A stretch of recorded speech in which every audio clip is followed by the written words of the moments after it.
We're one of the only teams in the office that did better this year than we did the year Oh, prior. congratulations. Our business actually grew. And so looking at that, I'm like, okay, what are we doing that the other agents in our office aren't? And again, like I said, we lead with transparency and honesty. We don't try to push anyone into a home. All right, Nashville folks and folks from all over, we got a very special treat today on our business development show. I've got some great realtors here, the Nash Gals Group. So Corinne Lincoln and Jen Goslin, and they have been together for a while. They're going to tell us all about how they have been wildly successful, even in a down market, and how they are still crushing it and so excited for 2024 to serve even more clients.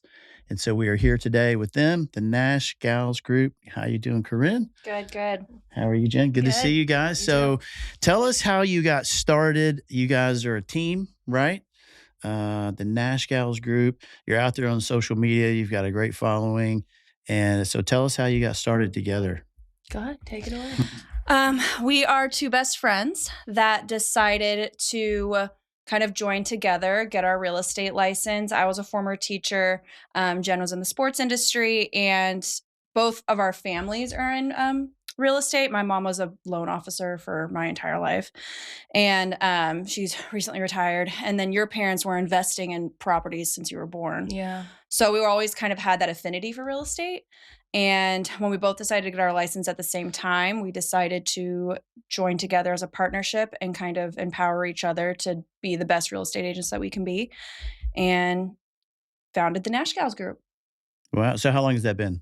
I think we're going on 3 years now. Yeah. 3 years. Okay. Did you plug right into the whole social media thing? How did that get started? Yeah. So for a little bit, we were solo agents on our own. We came into this business wanting to work together. And we did a little bit on our own individually. And I would say the second we came together, that really changed the game for us. But social media, we've really only tapped into that over the past, year or two? Yeah. We've always been on social media, but we really made it a priority in our business, I would say, over the last year or two, mainly on Instagram. We're really trying to ramp up our TikTok right now. That's kind of in the works. But So why real estate? Because I know you guys are best friends. You could have opened up any kind of business, but what drew you to real estate? so we were working on Broadway. That's how we met.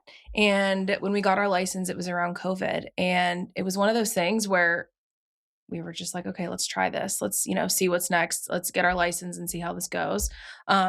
I think COVID was a really hard time for a lot of people. And it was the time that a lot of people switched industries. So that's kind of how we dove into that. Wow. Yeah. I also love real estate for the fact Yeah. that you have flexibility, and we wanted to be able to run a business and Right. treat it like a business. We didn't want to work as another job. And so this gave us the ability to kind of do things how we wanted.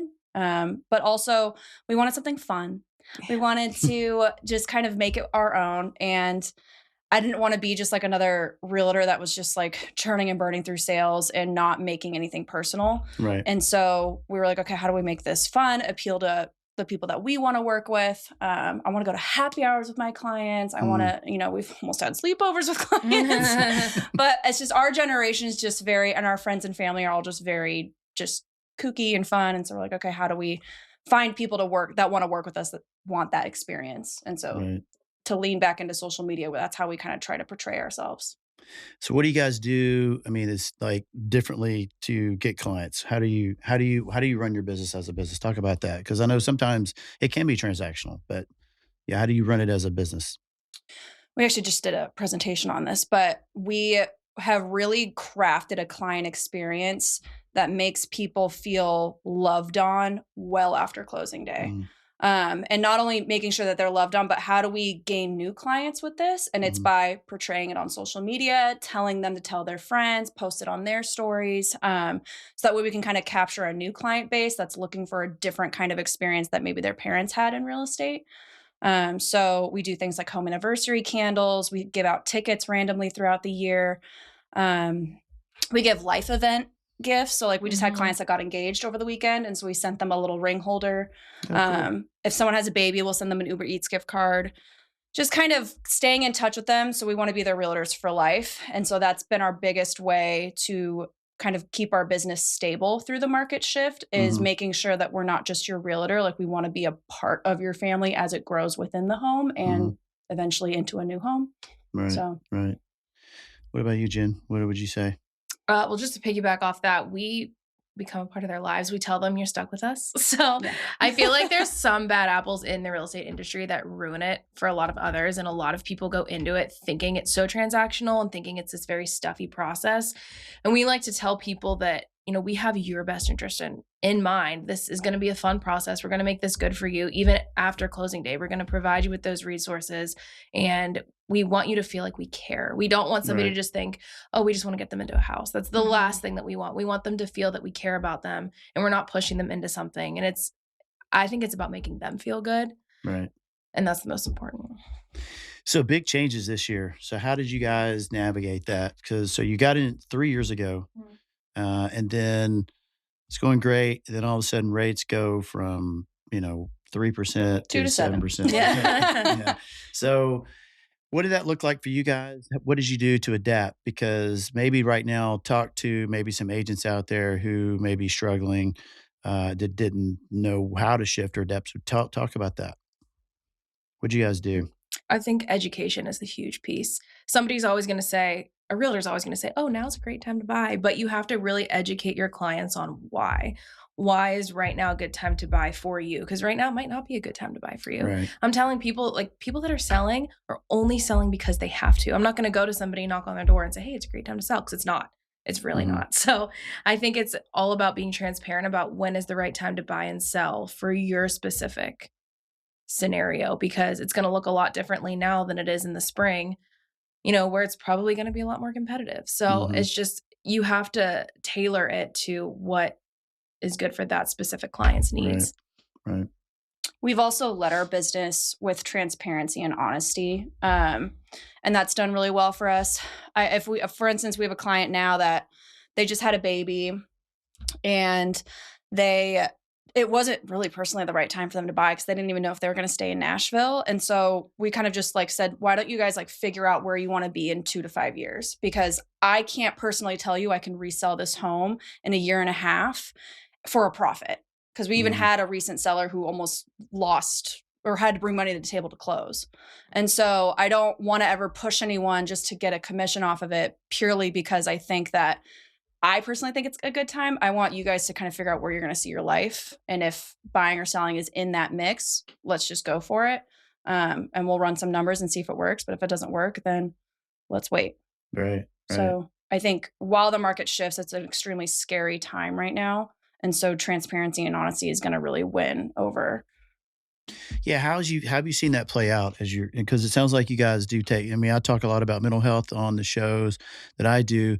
So you said scary. Definitely scary, stressful, a lot of anxiety for not only those in the industry, but certainly just the buyers and sellers. And what they can do, what they can't do. They're looking for guidance, right? They're looking for people like you to tell them the truth. It may be best to stay put right now, right? So how do you guys navigate that? Have you seen that play out maybe with a client or something as we've gone through this last year? Personally, our first step is telling them to get pre-approved, obviously. And if the numbers make sense, look at that payment.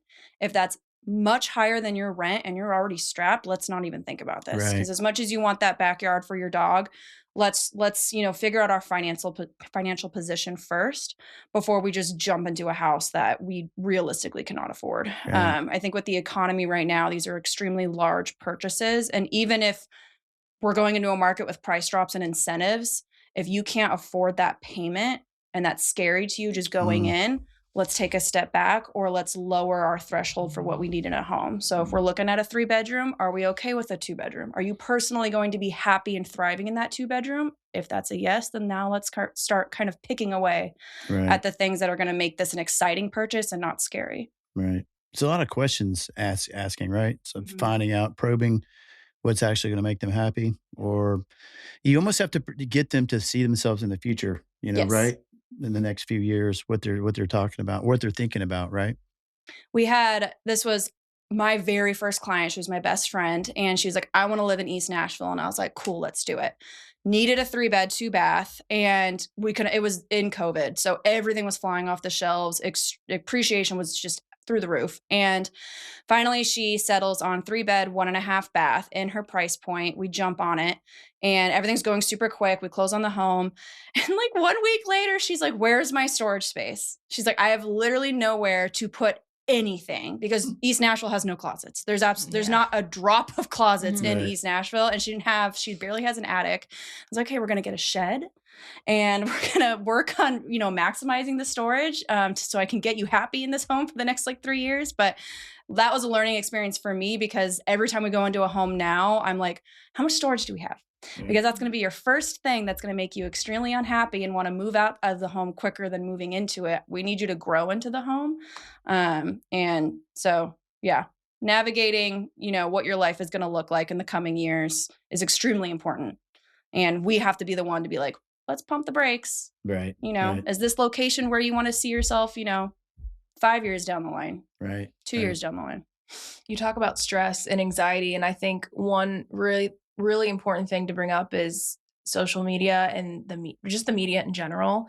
And they just scare everybody. And all of those statements and a lot of articles that are put out there are just a generalization. It's stuff that's going on all over the country. But the people in Nashville, you're buying in Nashville. So you need to look at what's going on here and how that's going to work for you. So I think that's another education piece that we bring to our clients too. And we get tons of questions like, oh, I heard this on TikTok the other day or this on a YouTube video. What do you think about it? And it's like, okay, let's look and see where that person who posted that lives and where they're getting their information from. Because things that are happening in Nashville are going to be very different than other parts of the country because we're a very unique city. So I think being transparent about that is important and aligning that with their personal goals too, to see what the best option is for them right now. Right. I mean, it's so true because I think coastal towns, cities, they see a lot of the hugest swings. And so Nashville, I think we've just been very fortunate. Maybe you're not getting 30-40% appreciation, but that's also can be also a big meaning you're going to have a swing back at some point. I mean, look at Seattle right now, the Bay Area. So you had these huge runs, but then all of a sudden when it stops, now there's a big pullback. So if you happen to be trying to buy or sell your home during that time, now you have to rethink things. So I think that's important, what you said, Jim, because Nashville has, I wouldn't say has been insulated, but we've been fortunate with the healthcare industry and the tourism industry. We've had a lot of good things happening here, a lot of growth, and so I think this is where there's an MSNBC reporter that's predicted wrongly a market crash nationwide like 11 times over the last like 10 or 12 years, and it's like it's unfortunate. You have to start to realize, well, like what you were saying, is that it's all about clicks and views a lot of times, as opposed to, actually helping people. Because if people can stay stirred up and stay nervous, and look, there's definitely things to be concerned about, but let's address those versus taking something that's supposed to be a blanket statement and applying that over across the whole nation, right? I mean, that's what I hear you saying, because there's just so many other factors involved. Right. Yeah. So for you guys, what do you guys do to stay on the top of your game mentally, to take care of your mental health game? Well, we begin? we are very fortunate to work together. So being in a partnership where we split every single client, we split every single commission check. So we are really kind of empowered to work together and make sure that each other's successful. Mhm. That means making sure that each person is having vacations and taking times off and being able to completely check out from that. That was one of the big reasons why we decided to join together. Other realtors aren't as blessed to do that. I think if you're on a team, really lean into that and have someone help you with showings if you've got family in town. If you have a kid's soccer game, be transparent with your clients and say, I have an appointment tonight. Let's, Right. rethink whatever time we're wanting to do this in the evening at 9 p.m. But I think just, again, constantly checking in on yourself. We're blessed to have each other. But if you don't have a co-partner, then maybe finding another agent in your office and saying, hey, I'll cover you on vacations if you cover me. And making sure that you're okay with telling your client, I have personal obligations.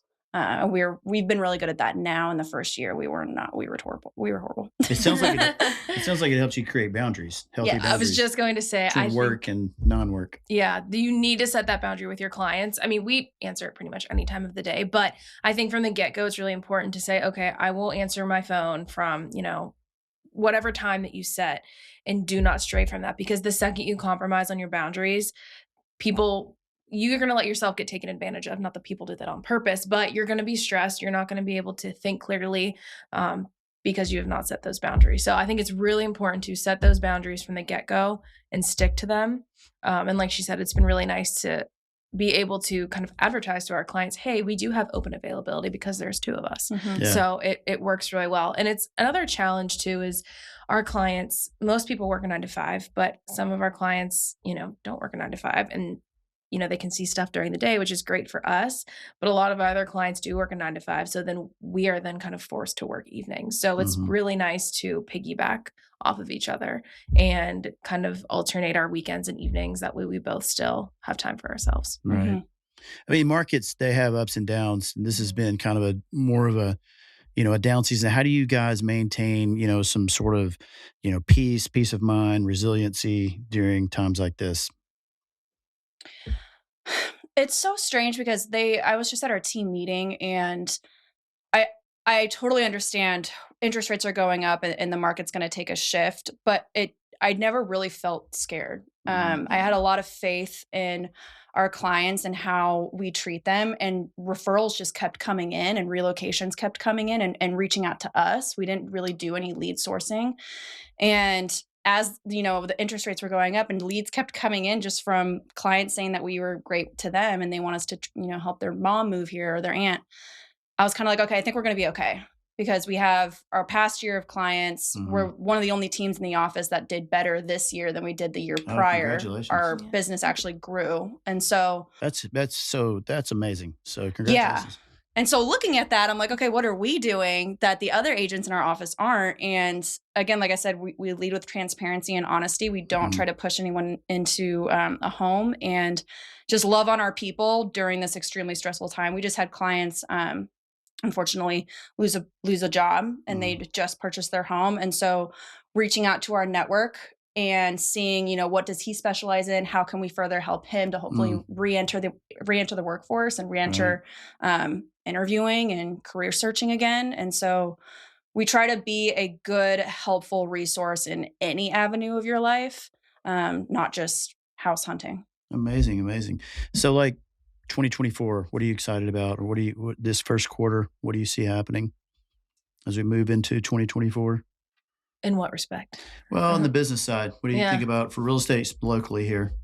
I know we're all talking about the interest rates hopefully coming down by the spring, and I know the spring's busy.